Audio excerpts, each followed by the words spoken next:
Welcome to Tenuous Connections, Part 8. In this tenuous connection, I will be comparing the peace between 1818 and 1848 and comparing it between the peace between 1945 and the present. After the Napoleonic Wars, there was a return to tradition and a reaction against the Enlightenment. Its philosophical ethos was expressed in Edmund Burke's Reflections on the Revolution in France. The rationalism of the 18th century had led to chaos. Instead, he emphasized empiricism over logical reasoning. He stressed the theocratic origins of rulers and stressed divine revelation. This discounted liberal values such as free discussion and social tolerance. Ludwig von Haller stated, "Legitimate monarchs have been restored to the throne. We are likewise going to restore to its throne legitimate science, science which serves as sovereign master, and whose truth is confirmed by the whole universe." He compared the state to a family. He said that national territory was the private estate of the country's ruler, and that property was authority. The sovereign ruled because this right had been conferred to him.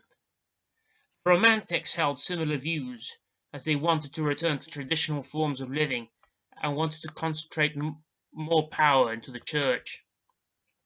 Conservatives and Romantics alike argued against rationalism, strong rulers, and tradition. Hegel later argued that the state was the only form of freedom and the only form of law.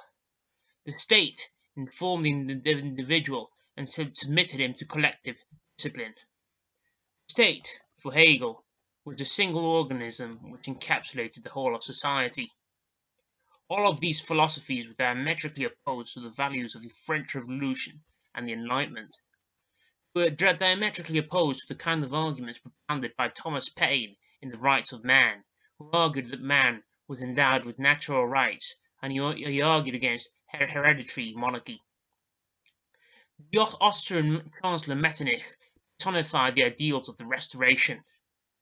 However, Metternich was more of a rationalist than a romantic, and he did not believe in divine right, and he did hold some anti-clerical views.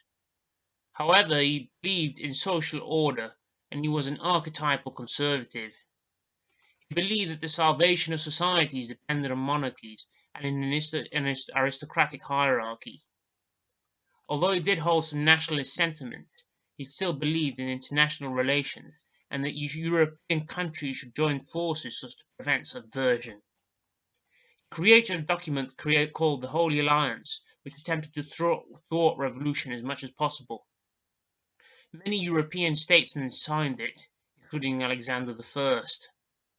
The Holy Alliance ratified the anti-liberal, anti-revolutionary spirit of the time.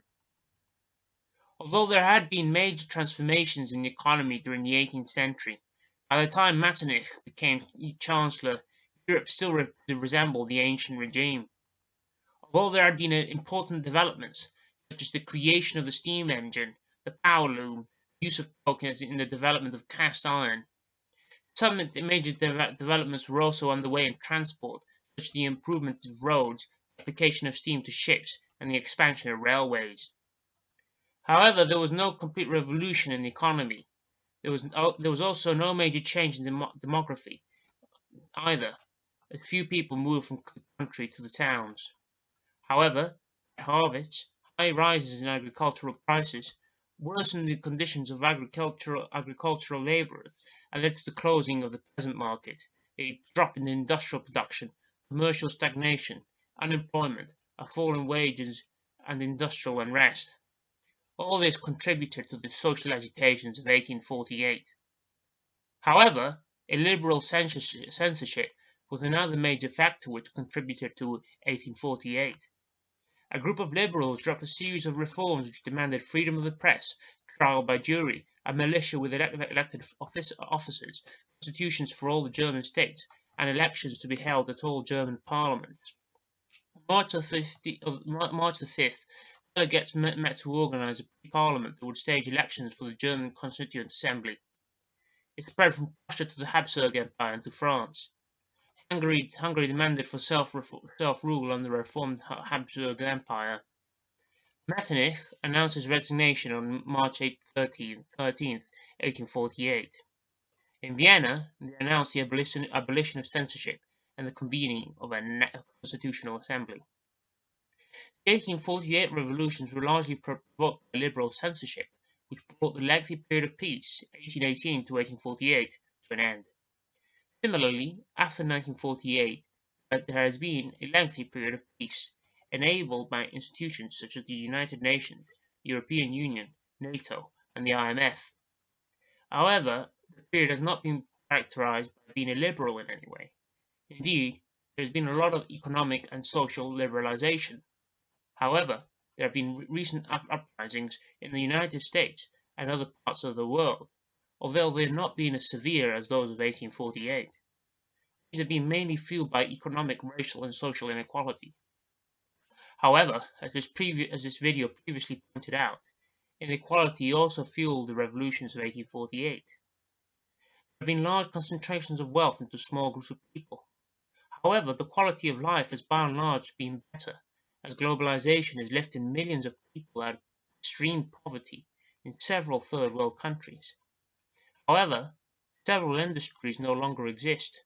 Several working class communities have felt disenfranchised and have sided with demagogues such as Donald Trump and have expressed discontent in referenda such as Brexit. Similarly, several people claim that there is systemic racial injustice in the police. Also, there have been drastic spending cuts following the financial crisis, and this has also led to social discontent.